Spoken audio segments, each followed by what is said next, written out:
జనగామ పాలకుర్తి జిల్లా పరిషత్ పాఠశాలలో ప్రత్యేకంగా ఏర్పాటు చేసిన మాజీ రాష్ట్రపతి భారతరత్న డాక్టర్ ఏపీజే అబ్దుల్ కలాం గారి విగ్రహావిష్కరణ చేసిన రాష్ట్ర పంచాయతీరాజ్ గ్రామీణ అభివృద్ధి గ్రామీణ మంచినీటి సరఫరా శాఖ మంత్రి ఎర్రబెల్లి దయాకర్ రావు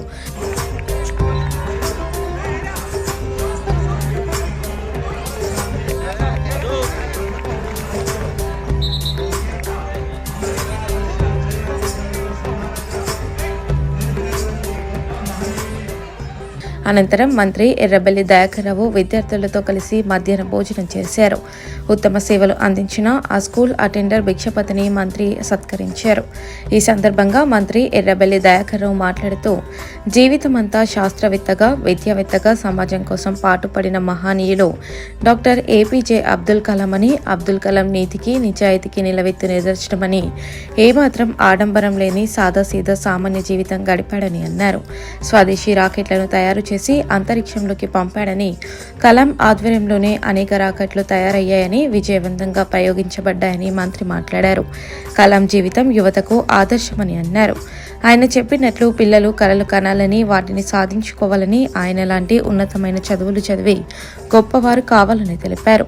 పాలకుర్తిలో ఇలాంటి మహనీయుడు విగ్రహం పెట్టడం అభినందనీయమని, ప్రతిరోజు విద్యార్థులు ఈ మహనీయుడిని చూసి వారిలాగా ఎదగడానికి ఆదర్శంగా తీసుకోవాలన్నారు. ఆయన గురించి చాలా మంది పెద్దలు చెప్పారు. మనం ఒక్కటే నేను ఇక్కడ కోరేది, వాళ్ళ స్ఫూర్తి తీసుకోవాలి, వాళ్ళ గురించి తెలుసుకోవాలి. అబ్దుల్ కలాం గురించి నాకు ఎందుకంటే ఇంతకుముందు రవీంద్రరావు గారు చెప్పినట్టు ఆయన రాష్ట్రపతి చేసేదంటే నేను కమిటీ మెంబర్, నేను గర్వపడుతున్నాను ఈ సందర్భం నుంచి. ఆయన రాష్ట్రపతి అయినందుకు ఓటు కూడా వేశాను, నేను గర్వపడుతున్నాను. ఆయన గురించి రవీంద్ర గారు కానీ, భిక్షపతి గారు కానీ, మన గంట రవి గారు చాలా విషయాలు కూడా చెప్పారు. నేను మిమ్మల్ని అందరినీ ఒకటే కోరేది, ఇక్కడ విద్యార్థులకు పట్టుదల లేకపోతే మనం ఏం సాధించలేదు.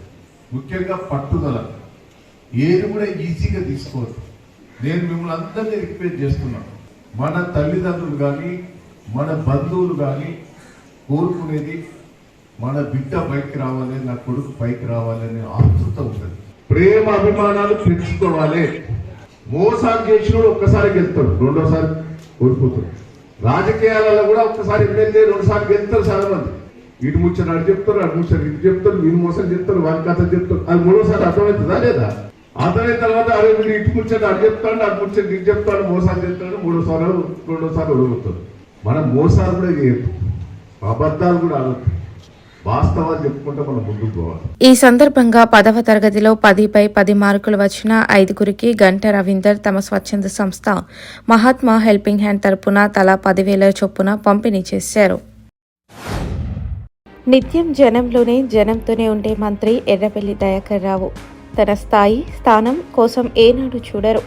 ఎక్కడ ఎలా అయినా సరే జనంతో ఉండడమే ముఖ్యమనుకుంటారు. అలా అనేక సందర్భాల్లో ప్రవర్తించిన మంత్రి మరోసారి తన రూటే సపరేట్ అని నిరూపించారు.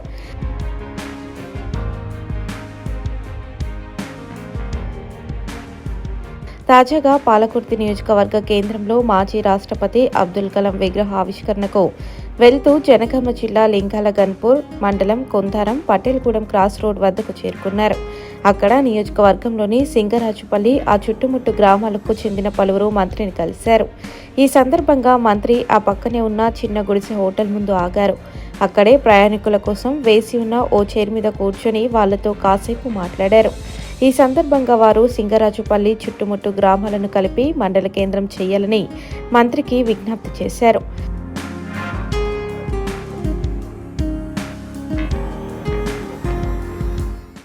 అందుకు మంత్రి పరిశీలిస్తామని హామీ ఇచ్చారు. మంత్రిని కలిసిన వారిలో దేవరపుల పీసీఎస్ చైర్మన్ లింగాల రమేష్ రెడ్డి, మండల పరిషత్ ఉపాధ్యక్షుడు కత్తుల విజయ్, పెద్దమాడూరు సర్పంచ్ పెద్దారెడ్డి, జోగురు సోమరాజు, వంక అర్జున్ తదితరులు పాల్గొన్నారు.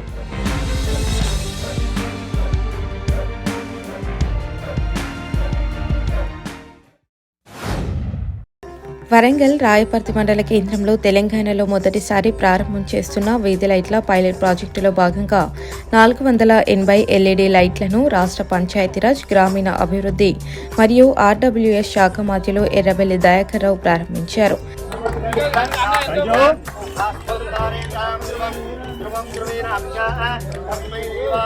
ఈ కార్యక్రమంలో వరంగల్ జిల్లా అధ్యక్షుడు వర్ధనపేట ఎమ్మెల్యే ఆరూరి రమేష్, జిల్లా కలెక్టర్ గోపి తదితరులు పాల్గొన్నారు. గత 35 సంవత్సరాల క్రితం మొదలైన ఆటో ప్రస్థానం క్రమక్రమంగా ఎదుగుతూ ఒక కుటీర పరిశ్రమ వలె తయారై ఎందరో నిరుద్యోగ యువత, విద్యావంతులు సైతం ఆటోని జీవనాధారం చేసుకుని మనుగడ కొనసాగిస్తున్న విషయం అందరికీ తెలిసిన విషయమే. హన్మకొండలోని టీఆర్ఎస్ పార్టీ క్యాంప్ కార్యాలయంలో ఆటో యూనియన్, త్రిచక్ర పొదుపు మరియు పరపతి పరస్పర సహకార సంఘం ఆధ్వర్యంలో ప్రభుత్వ చీఫ్ వినయ్ భాస్కర్ పాల్గొన్నారు. ఆయన మాట్లాడుతూ ఎన్నేళ్ల మన చరిత్రలో ఏ పార్టీ కానీ, వ్యక్తులు కానీ మన సంస్థను వాడుకొని వారి స్వార్థానికి వాడుకొని వారు లబ్ధి పొందారే తప్ప ఆటో డ్రైవర్ల కొరకు ఎవరూ ఏమీ చేయలేదని అన్నారు. మన తెలంగాణ ఆటో డ్రైవర్స్ యూనియన్ ఏర్పడిన ఆనతి కాలంలోనే త్రిచక్ర సొసైటీ ఏర్పాటు చేయడం, ఆటో కార్మికులకు కొంత ఆర్థిక చేయూతను అందించడం జరిగిందని అన్నారు. ఈ మధ్య కాలంలో కేంద్రంలోని బీజేపీ ప్రభుత్వం కొన్ని కఠినమైన కార్మిక చట్టాలను తీసుకురావడం బాధాకరమని అన్నారు.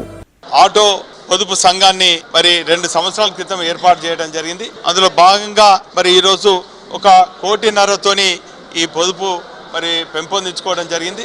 వీరిని ప్రోత్సహించేదానికి మొదటి 6 నెలలు నా వేతనం నుంచి లక్ష ఇవ్వడం జరిగింది. ఈరోజు 1,50,00,000 వరకు కూడా ఈ పొదుపు ఏర్పాటు చేయడం జరిగింది. దీని ఒక ముఖ్య లక్ష్యం ఏంటంటే మరి ఆర్థికంగా వీరికి తోడ్పాటు అవుతూ ప్రైవేట్ ఫైనాన్సర్ల నుంచి, అదేవిధంగా సీజర్ల నుంచి రక్షణ కల్పించాలనే లక్ష్యంతో 2 సంవత్సరాల క్రితం ఏర్పాటు చేయడం జరిగింది. మరి ఈ త్రిచక్ర పొదుపు రెండో వార్షికోత్సవము ఈ నెల 31వ తారీఖున జరుగుతుంది. కాబట్టి పెద్ద ఎత్తున సభ్యులందరికీ కూడా లెక్కలు చెప్పి మరి ఇంకా రాబోయే రోజులలో ఇంకా పెద్ద ఎత్తున ఈ పొదుపు సంఘానికి ఆర్థికంగా చేయూతనిచ్చేదానికి మరి ఒక ప్రణాళికబద్ధంగా చేయాలని చెప్పి ఈరోజు సమావేశం అన్ని అడ్డాల మీద ఉన్నటువంటి నాయకులతో సమావేశం నిర్వహించడం జరిగింది. ప్రభుత్వాన్ని కూడా మేము విజ్ఞప్తి చేస్తున్నాం, ఖచ్చితంగా ఒక ఆటో కార్పొరేషన్ నెలకొల్పి వీరికి అండగా ఉండే విధంగా కూడా కొన్ని చర్యలు చేపడతాం. కేంద్ర ప్రభుత్వం చేపట్టిన గ్రీన్ఫీల్డ్ హైవేను డైవర్షన్ చేయాలని కేంద్ర మంత్రి నితిన్ గడ్కరీ గారిని ఎంపీలు పసునూరి దయాకర్, మాలోతు కవిత, వద్దిరాజు రవిచంద్ర, పరకాల ఎమ్మెల్యే చల్ల ధర్మారెడ్డి రైతులు ఢిల్లీలో కలిసి వినతి పత్రం అందజేయడం జరిగింది. ఈ రోడ్డు నిర్మాణం వల్ల పరకాల నియోజకవర్గంతో పాటు పలు నియోజకవర్గాల్లో పూర్తిగా వ్యవసాయంపై ఆధారపడ్డ చాలామంది రైతులు భూములు కోల్పోతున్నారని కేంద్ర మంత్రికి వివరించారు. ఇదే సమస్యపై గతంలో కూడా తెలంగాణ రాష్ట్ర మంత్రులు కేటీఆర్, ఎర్రబెల్లి దయాకర్ రావు గారు పలుమార్లు లేఖలు ఇచ్చినట్లు తెలిపారు. కేంద్ర మంత్రి గడ్కరీ సానుకూలంగా స్పందిస్తూ కమిటీలో చర్చించి సానుకూల నిర్ణయం తీసుకుంటామని తెలిపినట్లు ఎంపీలు, ఎమ్మెల్యే తెలిపారు.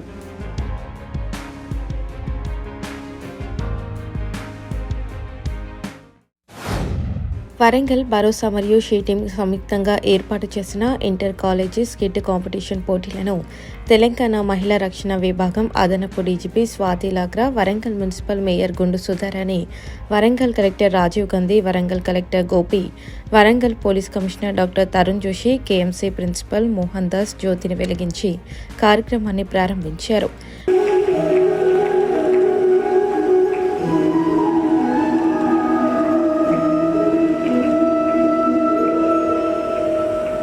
మడికొండలోని సత్యసాయి కన్వెన్షన్ హాల్ నందు ఏర్పాటు చేసిన ఈ కార్యక్రమంలో షీటీ మరియు భరోసా కేంద్రం పనితీరుపై విద్యార్థులకు అవగాహన కల్పించడంతో వివిధ కళాశాల విద్యార్థులు రూపొందించిన లఘు నాటకాలను ప్రదర్శించారు.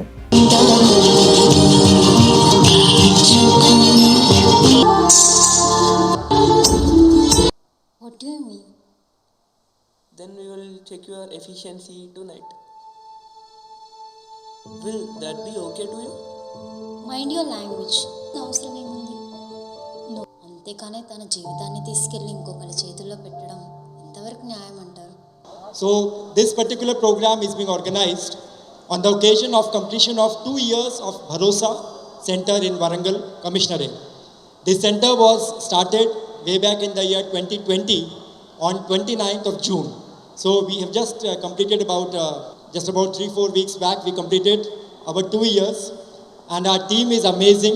To give you a quick put you into the narrative, the SHE teams and Bharosa, they are the flagship initiatives of the state of Telangana and Telangana Police. In fact, the very brainchild of the SHE teams is sitting right in front of us.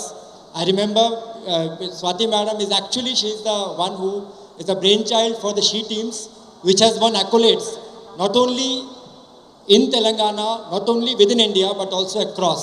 And the initiative has been started to tackle the crime against women, the different types of crime within the home, in the society, at the workplace, and at other places. In the same way, Bharosa Center is another initiative. It's a one-stop solution for all the problems, all the crime, or all the victims of the crime, especially the women and the children. It provides all kinds of support, not only legal, but also psychological, medical, and any kind of assistance that is required in helping the victims of crime, whether it is women or children. And we have a very good Bharosa team. In fact, recently a new POCSO court, after the recent new courts have started, POCSO court has also started in Jangaon district. So we are hoping to have another Bharosa Center in coming days in Jangaon also. So currently our SHE team so far in the last 2 years, they have handled 228 cases. We have been receiving the complaints of different nature through dial 100 calls, through Facebook, WhatsApp, Hawkeye, through emails, Twitter, and sometimes directly in the police stations. Similarly, the nature of harassments have been of different types. It may be stalking or teasing or misbehaving harassment through the social media, through the cell phones, WhatsApp, or passing lewd comments or improper touching, etc. The cases are booked in certain situations, depending on the nature of the crime. In certain cases, the counseling is done, and sometimes the parents are called, and the perpetrators or the actual culprits, they are let off with a strong warning. Also, an effort from our side to generate some awareness among the students and in the community for the initiatives which the police is taking in the field of crime against women to handle it. POCSO యాక్ట్లో many legal provisions ఉన్నాయి. Already CP sir mention చేశారు. Now we're establishing separate POCSO courts. అంటే ఇప్పుడు already existing కోర్ట్స్లో many civil cases, criminal cases, many cases are pending. So to speed up the trial, so మనకి చాలా minor, ఇప్పుడే ఒక స్కిట్లో ఆ 80-year గర్ల్స్ మీద సెక్షువల్ అఫెన్స్ జరిగింది అనేది ఈ స్కిట్లో మెన్షన్ చేశారు. సో ఎక్కడైతే మనకి మైనర్స్ మీద అఫెన్సెస్ జరుగుతున్నాయో వాటిని మనకి స్పీడప్ చేయడానికి కూడా సెపరేట్గా కోర్ట్స్, పోక్సో కోర్ట్స్ అనేది కూడా ఎస్టాబ్లిష్ చేశారు. అదేవిధంగా మనకి 2013లో కూడా ఒక యాక్ట్ వచ్చింది. అంటే sexual abuse of women at work places అనేది, అంటే వర్క్ ప్లేసెస్లో జరుగుతున్న అబ్యూజెస్ని కూడా ప్రివెంట్ చేయడానికి, ప్రొహిబిట్ చేయడానికి, అదేవిధంగా జరిగితే జస్టిస్ చేయడానికి కూడా మనకి సెపరేట్ యాక్ట్ అనేది వచ్చింది. సో ఇవన్నీ కూడా మనకి గవర్నమెంట్ చాలా యాక్ట్స్ ప్రొవైడ్ చేస్తున్న due to lack of awareness. అంటే చాలామంది ఉమెన్కి ఏం యాక్ట్స్ ఉన్నాయి, వాళ్ళకి ఏం లీగల్ ప్రొవిజన్స్ ఉన్నాయి, ఏది రాంగ్ ఏది రైట్ అనేది మనకి చాలా వరకు తెలియకపోవడం వల్ల సో చాలా వరకు మహిళలు ఈ ప్రొవిజన్స్ని, ఈ యాక్ట్స్ని కానీ ఏవైతే మన గవర్నమెంట్ ఎస్టాబ్లిష్ చేసిన మెకానిజంని కూడా ఫుల్గా యూజ్ చేసుకోలేకపోతున్నారు.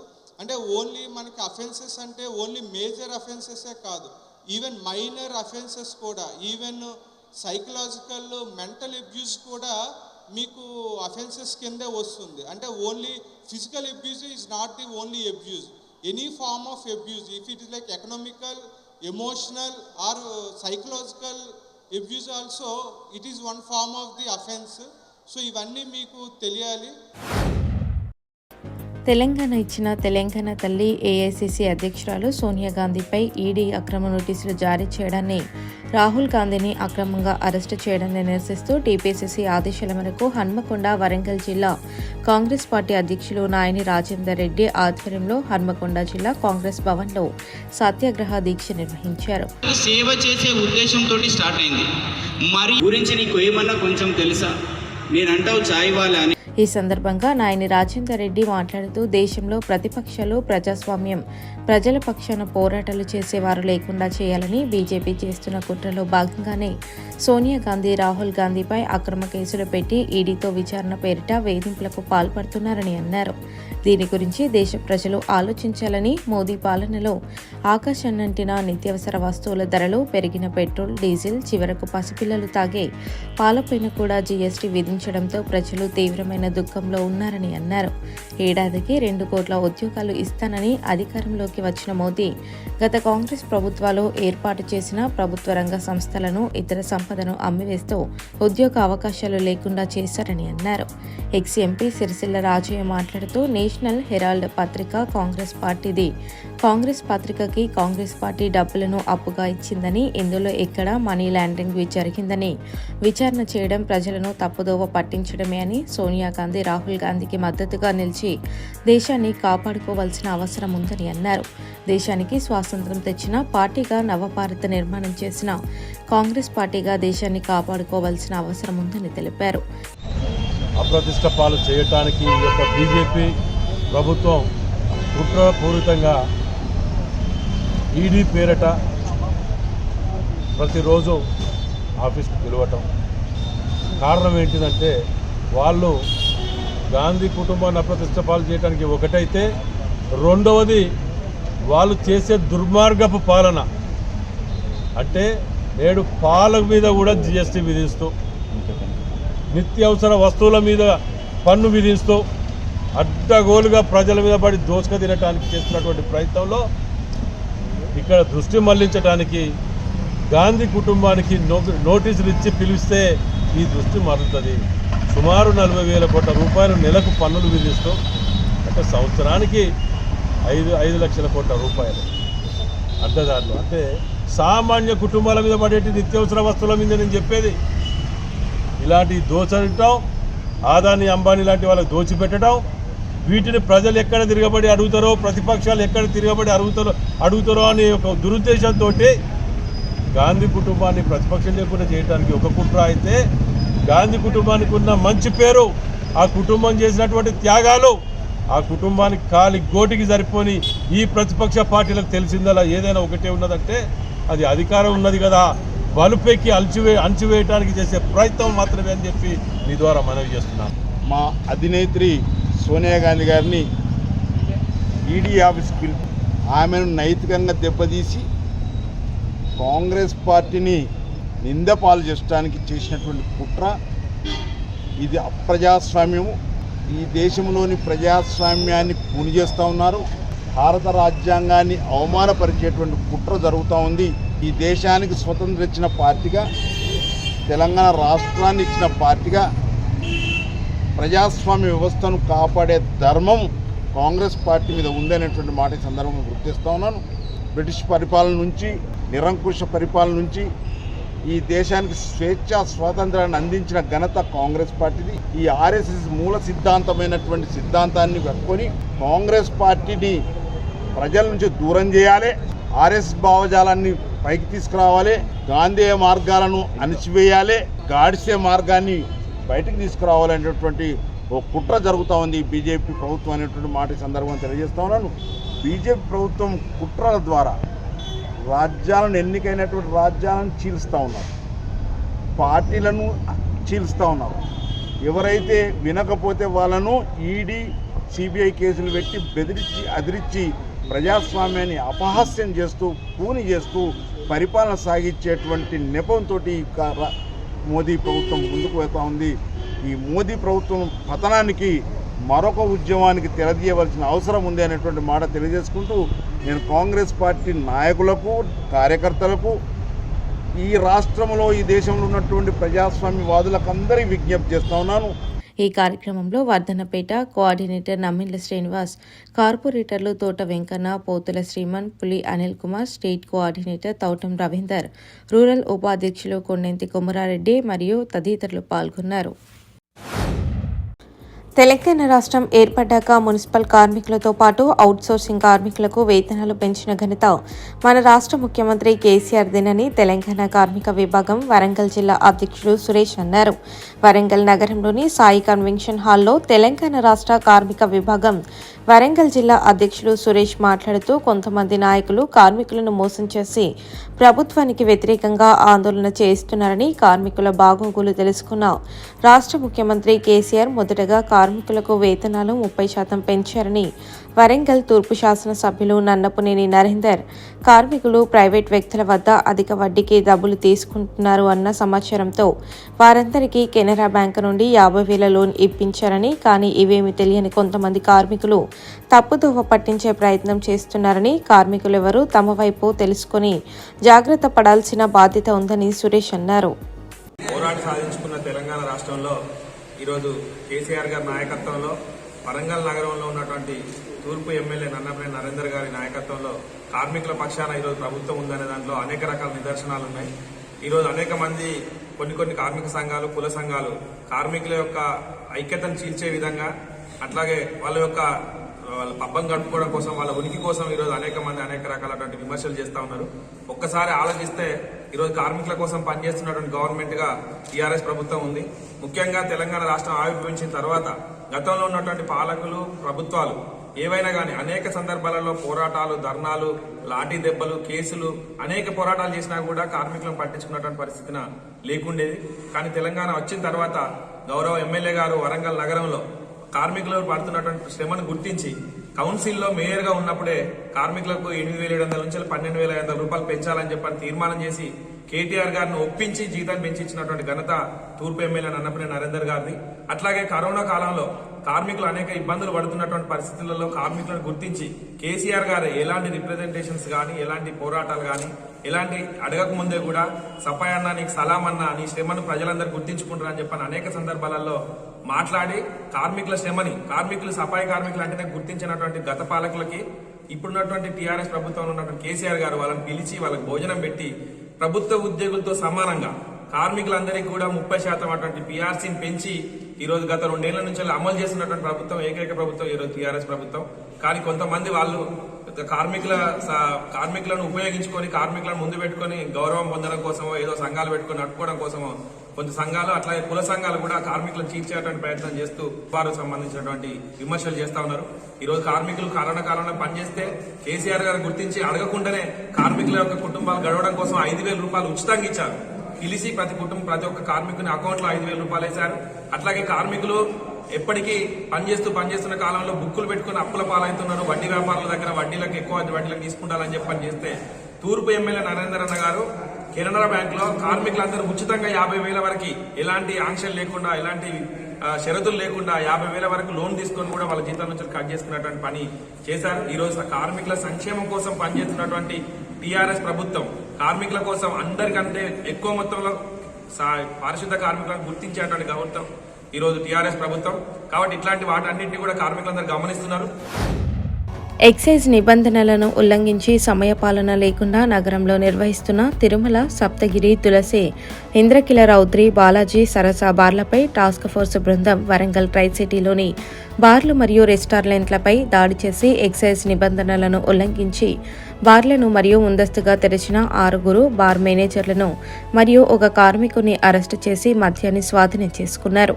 స్వాధీనం చేసుకున్న సొత్తు తదుపరి విచారణ కోసం సంబంధిత పోలీస్ స్టేషన్లకు అప్పగించారు.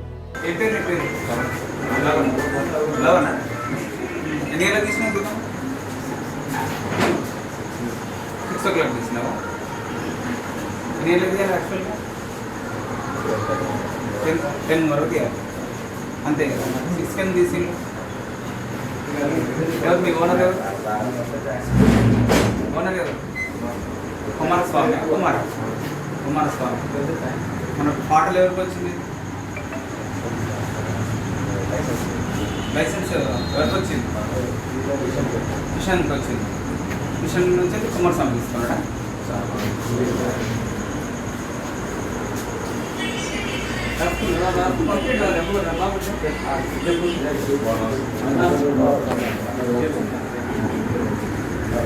మందు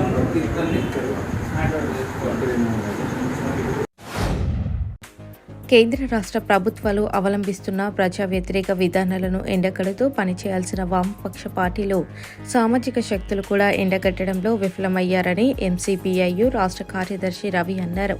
వరంగల్ నగరంలోని ఎంసీపీఐయు జిల్లా కార్యాలయంలో ఎంసీపీఐయు రాష్ట్ర కమిటీ సమావేశం జరిగింది. కేంద్ర రాష్ట్ర ప్రభుత్వాలు ప్రజా వ్యతిరేక విధానాలు అవలంబిస్తున్నారని, ఆనాడు ప్రజా వ్యతిరేక విధానాలు అవలంబించిన ఇందిరాగాంధీ ఏ విధంగా ఎన్నికల్లో ఓటమి పాలయ్యారో అదేవిధంగా ఇప్పుడు ప్రజా వ్యతిరేక విధానాలు అవలంబిస్తున్న నరేంద్ర మోదీకి కానీ రాష్ట్ర ముఖ్యమంత్రి కేసీఆర్కు అదే గతి పడుతుందని, తెలంగాణలో ఏ ఒక్క సంక్షేమ పథకం కూడా దారిద్ర్య రేఖకు దిగువన ఉన్న వారికి చేరడం లేదని, అధికారాన్ని ఉపయోగించుకొని కేంద్ర ప్రభుత్వం ఆయా రాష్ట్రాల ముఖ్యమంత్రులను ఈడీ ద్వారా బెదిరిస్తుందని, ప్రజలకు సంపూర్ణ న్యాయం జరగాలంటే అది వామపక్షాల ద్వారా సాధ్యమని, దేశంలోని వామపక్ష పార్టీలు అన్నీ ఏకమైతే అది తప్పక నెరవేరుతుందని రవి అన్నారు. కేంద్ర రాష్ట్ర ప్రభుత్వాలు అనుసరిస్తున్నటువంటి ప్రజా వ్యతిరేక విధానాలపైన చర్చించి భవిష్యత్తు ప్రజా ఉద్యమాల నిర్మాణం కోసం నిర్ణయాలు తీసుకోవడానికి ఏర్పాటు చేయడం అనేది జరిగింది.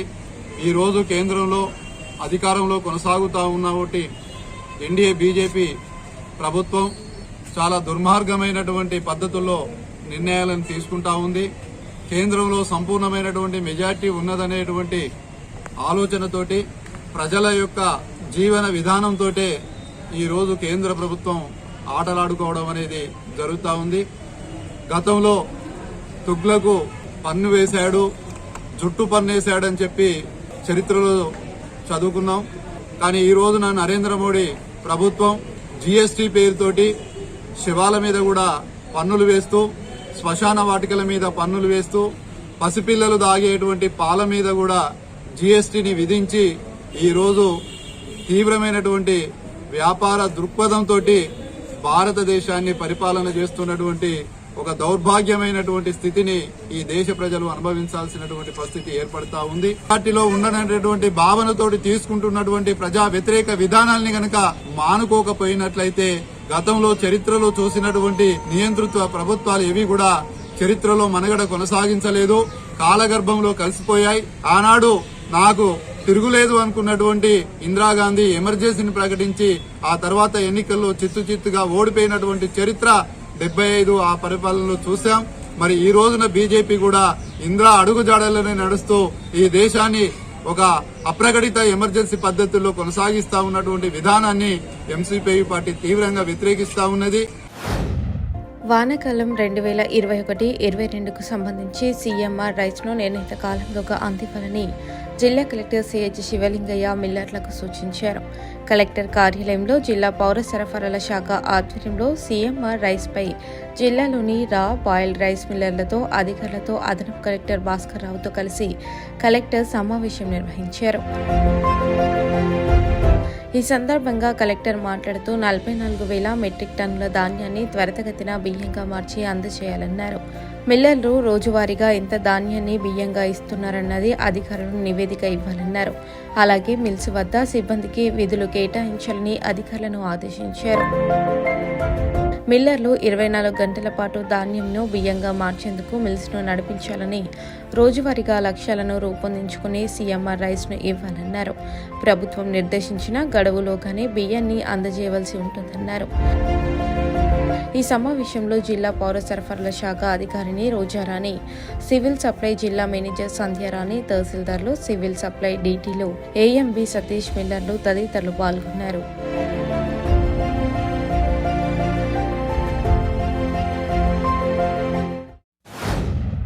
ములుగు జిల్లా వెంకటాపురం మండలం ఉప్పేడు వీరాపురం గ్రామం వద్ద భారత communist party, Maoist, Telangana Maoist రాష్ట్ర కమిటీ పేరున వెలిసిన మావోయిస్టుల వాల్ పోస్టర్లు, లేఖలు ఈ నెల 28 నుండి ఆగస్టు 3 వరకు మావోయిస్టుల అమరవీరుల వారోత్సవాలు జయప్రదం చేయాలంటూ లేఖ విడుదల చేశారు. గ్రామాన వాడవాడల అమరవీరులను స్మరించుకుంటూ వారోత్సవాలు జరపాలంటూ, అమరవీరుల అందరికీ జోహార్లు, ఆశయాలను కొనసాగించాలంటూ బ్రాహ్మణీయ హిందుత్వ ఫాసిజాన్ని ఓడిద్దామంటూ లేఖలో పేర్కొన్నారు. భారత కమ్యూనిస్టు పార్టీ, మావోయిస్టు తెలంగాణ రాష్ట్ర కమిటీ మావోయిస్టు లేఖలు వెలిసిన నేపథ్యంలో వెంకటపురం ఏజెన్సీలో ఎటువంటి అవాంఛనీయ సంఘటనలు జరుగుతాయని ఆదివాసీ పల్లెలు బిక్కుబిక్కుమంటున్నాయి. హై అలర్ట్ ప్రకటించారు వెంకటపురం సర్కిల్ పోలీసులు. మావోయిస్టు అమరవీరుల వారోత్సవాల నేపథ్యంలో భద్రాచలం వెంకటపురం రాత్రి వేళల్లో బస్సు సర్వీసులు రద్దు చేశారు అధికారులు.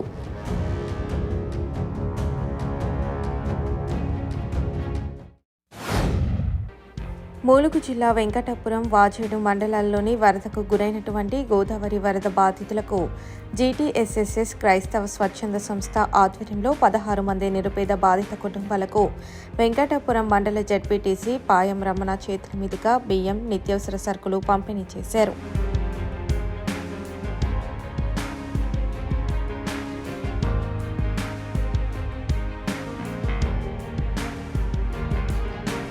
ఈ కార్యక్రమంలో జడ్పీటీసీ పాయం రమణ మాట్లాడుతూ వరద బాధితులు చిక్కుకున్న కుటుంబాలకు సహాయం చేసి మానవత్వం చాటుకున్న జీటీఎస్ఎస్ఎస్ వ్యవస్థాపక అధ్యక్షులు ఖమ్మం క్రైస్తవ స్వచ్ఛంద సంస్థ వారికి కృతజ్ఞతలు తెలియజేశారు. ఇలాంటి క్రైస్తవ సంస్థలు ఉండడం గిరిజన మారుమూల ప్రాంతాలకు ధైర్యమని, దేవుడు వారి కుటుంబానికి ఇంకా అధిక ఆయురారోగ్యాలు ఇవ్వాలని మనస్ఫూర్తిగా కోరుకుంటున్నామన్నారు. వాజేడు వెంకటాపురం మండలంలోని మన సేవకులు, మనని నమ్ముకున్న సేవకులు, వారికి కష్టం వచ్చింది. ఆ కష్టాన్ని గుర్తించి వారు వారం రోజుల నుంచి గోదావరి రావటము, వాళ్ళ ఇల్లులైతేమి, మందిరాలైతేమి నీళ్లు బట్టి చాలా ఇబ్బంది పడ్డారు. ఆ ఇబ్బందులు వాళ్ళు తెలుసుకొని వారి చేతనైనంత సహాయం, నిత్యావసరాలు, రైస్ అయితేమి అందించినందుకు 2 మండలాల తరపు నుంచి జాకబ్ గారికి నా మనవి జెడ్పీటీసీగా. వెంకటాపురం, వాజేడు మండలంలో కూడా గోదావరి ముంపుకు గురైన చాలామంది పేదలు ఉన్నారు. వారికి దేవుడు సహకరించి అవకాశం ఉంటే వారి ద్వారా, మన సేవకుల ద్వారా 2 మండలాల్లో సహాయం అందించాలని నేను వారిని వేడుకుంటున్నాను.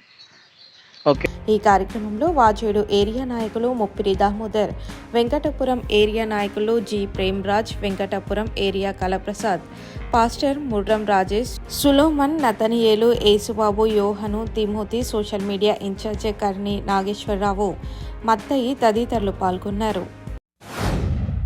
మాయమాటలతో ఓ వ్యక్తి వద్ద నుండి మోసం చేసి డబ్బులు స్వాహా చేసిన 4 వ్యక్తులను మిల్స్ కాలనీ ఇన్స్పెక్టర్ ముషిక శ్రీనివాస్ ఆధ్వర్యంలో పోలీసులు అదుపులోకి తీసుకున్నట్లు వరంగల్ ఏసీపీ గిరికుమార్ కలకోట తెలిపారు.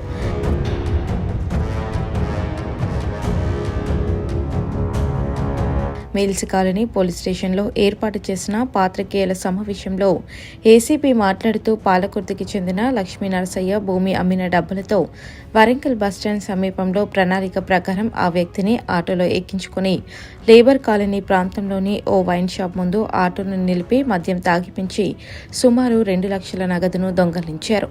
బాధితుని ఫిర్యాదు మేరకు మిల్స్ కాలనీ పోలీసులు ఉన్నతాధికారుల ఆదేశాల మేరకు కేసు నమోదు చేసుకుని దర్యాప్తు చేశారు.